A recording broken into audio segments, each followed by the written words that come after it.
Anda kembali di Kabar Pagi. Pemirsa, untuk mendapatkan untung besar, 7 pelaku pengoplos 350 ton beras diringkus di Reskrimsus Polda Banten. 7 tersangka ditangkap di lokasi yang berbeda di wilayah Banten, yaitu Lebak, Pandeglang, Kota Cilegon, Kota Serang, dan Kabupaten Serang, Banten. Polisi juga berhasil mengamankan barang bukti 350 ton beras bulog yang sudah dioplos maupun belum. 5 timbangan digital, 6 mesin jahit karung, 8.000 karung beras bulog, 10.000 karung beras premium berbagai merek, dan 50 bundel nota penjualan. Pihak Polisian Polda Banten menjelaskan kegiatan ini menindaklanjuti inspeksi yang dilakukan Dirut Perum Bulog Budi Waseso di wilayah Cipinang sehingga menjadi atensi polisi menurunkan Satgas Pangan yang bergerak mengungkap kasus tindak pidana perlindungan konsumen dan persaingan dagang dengan cara mengemas ulang beras bulog menjadi kemasan lain. Akibat perbuatannya, ketujuh tersangka dikenakan pasal tentang perlindungan konsumen dengan ancaman pidana penjara 5 tahun dan denda 2 miliar.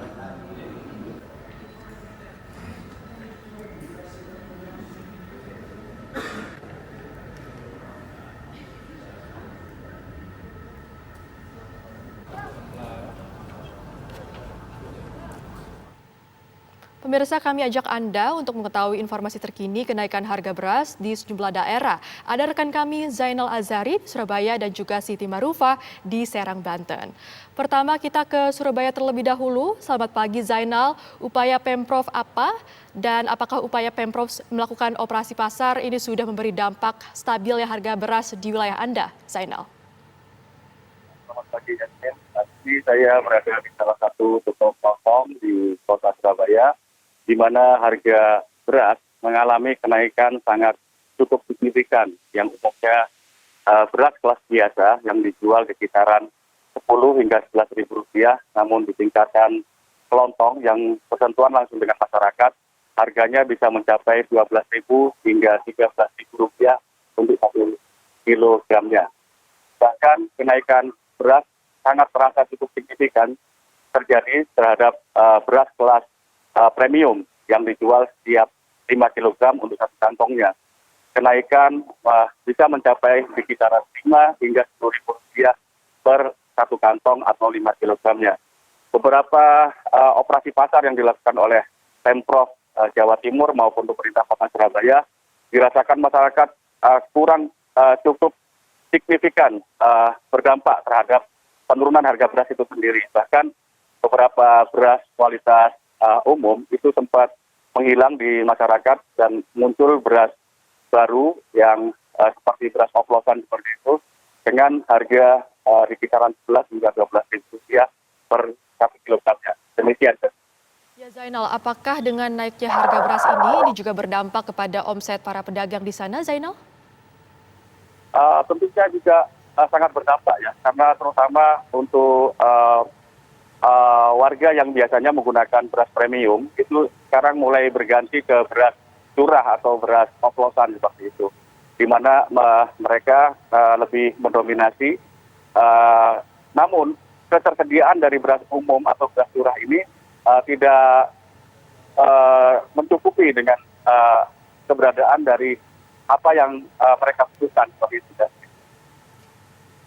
Baik, terima kasih Zainal Azari. Kita beralih ke rekan Siti Marufa di Serang, Banten. Selamat pagi Siti Marufa, bagaimana kondisi terkini di sana, apalagi dengan sudah ditemukannya beras oplosan di Banten?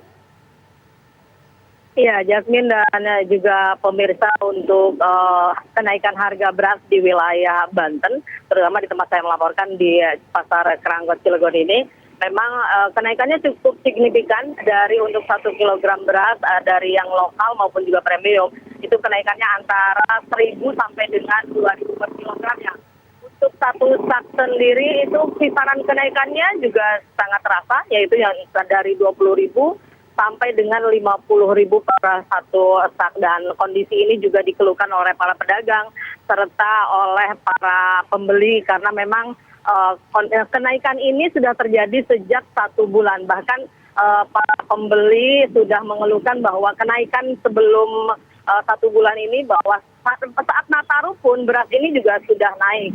Sementara itu memang kemarin juga Kepolisian Polda Banten merilis mengenai pengungkapan kasus terjadinya pengoplosan beras oleh 7 pelaku, dan diketahui ke-7 pelaku ini ternyata adalah mitra Bulog, dan mereka diberi kepercayaan untuk menyalurkan beras dari Bulog kepada masyarakat, tapi kemudian diselewengkan dengan mengoplosnya dan mengganti dengan merek-merek premium. Dan para pelaku ini dari pengoplosan tersebut mereka bisa mendapatkan untung hingga 500 juta rupiah. Dan mereka ditangkap di 5 wilayah di Provinsi Banten ini, Jasmine. Ya, Siti Marufah, artinya apa upaya pemerintah yang sudah dilakukan untuk mencegah distribusi beras oplosan di Banten saat ini? Iya, saat ini juga pihak pemerintah dan kepolisian terus memantau, dan sementara itu juga memang dari pihak konsumen, masyarakat meminta agar pemerintah turun tangan untuk bisa menstabilkan harga beras ini, karena kondisinya apalagi sebentar lagi akan Ramadan, masyarakat mengkhawatirkan akan kenaikan beras ini akan terus terjadi, karena selain beras, harga kebutuhan pokok lain pun juga terus merangkak naik, dan ini memberatkan masyarakat, terutama untuk para pedagang. Ya, Siti Marufah, bagaimana tanggapan dari para pedagang di sana dengan menyebar luasnya beras oplosan di Banten? Ya, karena memang ekspor baru kemarin terjadi, sampai sejauh ini memang masih belum ada tanggapan yang signifikan, tetapi memang masyarakat juga merasa terkejut dengan adanya beras oplosan tersebut. Tetapi kalau untuk bahwa mereka juga maksudnya tidak begitu mengkhawatirkan, karena memang di Banten sendiri termasuk juga cukup banyak sentra-sentra pertanian, dan mereka merasa bahwa memang ada sebagian yang merasa bahwa menemukan berasnya tidak sesuai ketika mereka membeli beras premium, terus kemudian ternyata rasa dan juga kualitasnya tidak seperti yang diharapkan. Tetapi sebagian besar mereka menemukan bahwa beras yang mereka beli adalah sesuai dengan harga yang mereka bayarkan.